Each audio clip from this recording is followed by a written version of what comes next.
नमस्कार सर्व प्रेक्षकांचं news TV मराठीमध्ये स्वागत. मी पत्रकार हनुमान शेरे. राज्यामध्ये विधानसभेच्या निवडणुकीची लगबग सुरू आहे. निवडणुका जाहीर झालेल्या आहेत.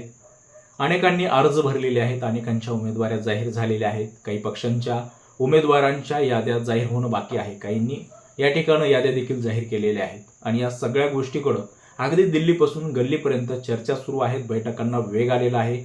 महायुती असेल, महाविकास आघाडी असेल, यांच्यामध्ये बैठकांना वेग आलेला असून आगामी विधानसभेच्या निवडणुकीची जोरदार तयारी सुरू आहे. जशी जशी जोरदार तयारी सुरू आहे तसं तसं मतदानाचा दिवस देखील जवळ येणार आहे. अर्ज भरण्याचा देखील येणार आहे आणि अर्ज छाननीचा देखील येणार आहे. या सगळ्या पार्श्वभूमीवर सध्या सर्वात जास्त महाराष्ट्राचं लक्ष आणि महाराष्ट्राच्या राजकारणाचं लक्ष हे शरदचंद्रजी पवार यांच्याकडे लागलेलं आहे.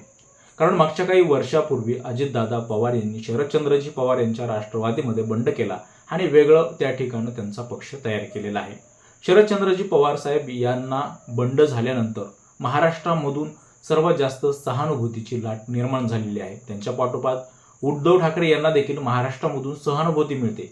याचं उदाहरण आपल्याला पाहायला मिळालं ते लोकसभेच्या वेळेस. लोकसभेला महाविकास आघाडीच्या सर्वाधिक जागा निवडून आल्याचं आपल्याला चित्र पाहायला मिळालं आणि तेथूनच आता महाराष्ट्रामध्ये देखील महाराष्ट्र सरकारमध्ये देखील महाविकास आघाडीचं सरकार असेल असं चर्चा आता राज्यामध्ये रंगलेली आहे.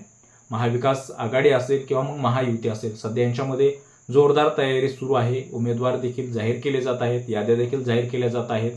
आज शरदचंद्रजी पवार साहेब यांनी आगामी विधानसभेच्या निवडणुकीच्या पार्श्वभूमीवर 45 उमेदवाराची यादी आज पहिली जाहीर केलेली आहे. आणि जाहीर केलेल्या यादीनुसार शरदचंद्रजी पवार साहेब यांनी अजित पवार यांना तगडे आव्हान उभं केले असल्याचं दिसतंय. शरदचंद्रजी पवार साहेब यांनी तगडं आव्हान केल्यामुळे ही निवडणूक रंगतदार असल्याचं बोललं जात आहे.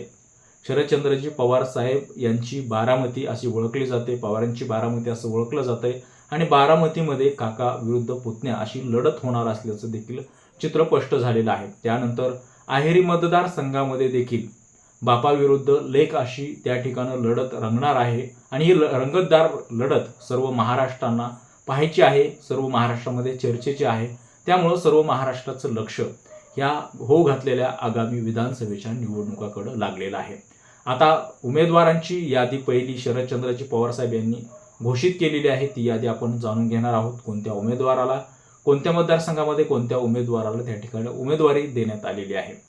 बारामती विधानसभा मतदारसंघामध्ये राज्याचे उपमुख्यमंत्री अजितदादा पवार यांच्या विरोधामध्ये त्यांचे पुतणे योगेंद्र पवार यांना शरदचंद्रजी पवार साहेब यांच्या गटाकडून उमेदवारी जाहीर करण्यात आलेली आहे. त्यामुळे बारामती विधानसभा मतदारसंघामध्ये काका विरुद्ध पुतण्या अशी लढत होणार आहे. त्यानंतर अहेरी मतदारसंघामध्ये धर्मराव आत्राम यांच्या विरोधामध्ये शरदचंद्रजी पवार साहेब यांनी त्यांची लेक भाग्यश्री आत्राम यांना उमेदवारी जाहीर केल्यामुळं अहेरी मतदारसंघामध्ये बापलेकीमध्ये ही लढत रंगत होणार असल्याचं चित्र स्पष्ट झालेलं आहे. त्यामुळे संपूर्ण राज्याचं लक्ष या दोन मतदारसंघाकडे लागलेलं आहे. तसं पाहायला गेलं तर गडचिरोलीमधलं अहेरी मतदारसंघामध्ये काँग्रेस आणि धर्मराव आत्राम असं हे समीकरण होतं. मात्र राष्ट्रवादीची फूट झाली. राष्ट्रवादीचे दोन भाग झाले आणि त्यानंतर धर्मराव आत्राम हे अजितदादा पवार यांच्या गटामध्ये गेलेले आहेत.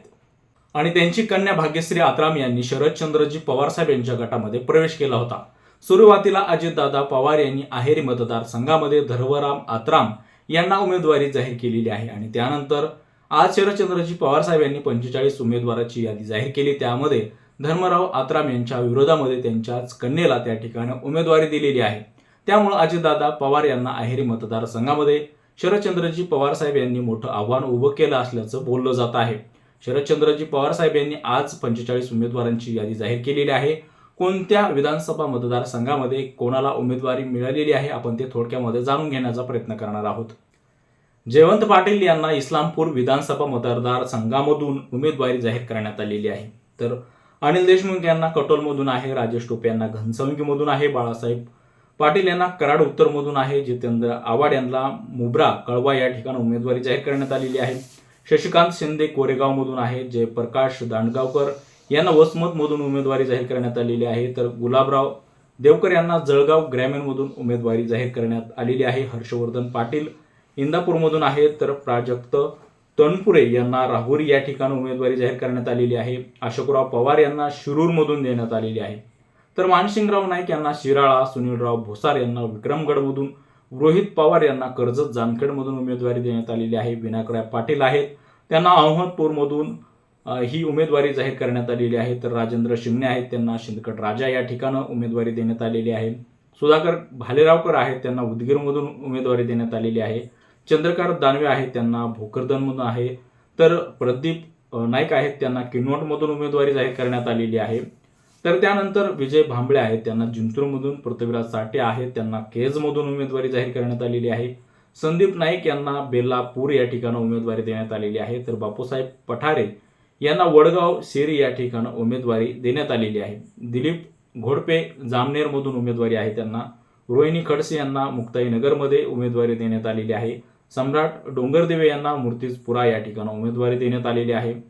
दिनेश्वर पेठे यांना नागपूर पूर्व या ठिकाणं उमेदवारी जाहीर करण्यात आलेली आहे. रविकांत गोपचे यांना तिरोड या ठिकाणं, तर भाग्यश्री आत्राम यांना आहेरी या ठिकाणं उमेदवारी जाहीर करण्यात आलेली आहे.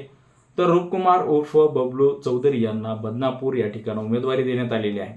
तर सुभाष पवार यांना मुरबाड या ठिकाणं उमेदवारी जाहीर करण्यात आलेली आहे. राखी जाधव यांना घाटकोपरमधून, पूर्व घाटकोपरमधून उमेदवारी आहे.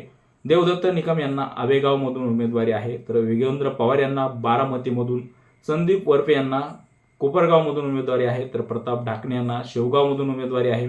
राणी लंके यांना पारनेरमधून, महबूब शेख यांना आष्टीमधून उमेदवारी आहे. तर नारायण पाटील यांना करमाळामधून उमेदवारी देण्यात आलेली आहे. महेश कोटे यांना सोलापूर शहर उत्तरमधून उमेदवारी आहे. तर त्यानंतर प्रशांत यादव आहेत, त्यांना चिपळूणमधून उमेदवारी देण्यात आलेली आहे. सरमजित घाटगे यांना कांगल या ठिकाणं उमेदवारी दिलेली आहे. तर रोहित आर पाटील यांना तासगाव वटमहाकाळ या ठिकाणं उमेदवारी देण्यात आलेली आहे. चरण वाघमारे यांना तुरुमसरमधून उमेदवारी देण्यात आलेली आहे. तर प्रशांत जगताप यांना हडपसरमधून उमेदवारी देण्यात आलेली आहे. एकूण 45 उमेदवार आहेत शरदचंद्रजी पवार साहेब यांच्या गटामधून विधानसभेच्या निवडणुकीसाठी. आज ही पहिली यादी जाहीर करण्यात आलेली होती. हे उमेदवार आहेत आणि हे त्यांचे जे काही विधानसभा मतदारसंघ आहेत त्या ठिकाणचे उमेदवार आहेत. या उमेदवाराबद्दल आपलं काही मत आहे त्या संदर्भामध्ये आपल्या कमेंट बॉक्समध्ये नक्कीच कमेंट टाका. आमचे असेच नवनवीन व्हिडिओ आणि ताजे अपडेट्स जाणून घेण्यासाठी आमच्या चॅनलला शेअर, लाईक, सबस्क्राईब नक्की करा. धन्यवाद.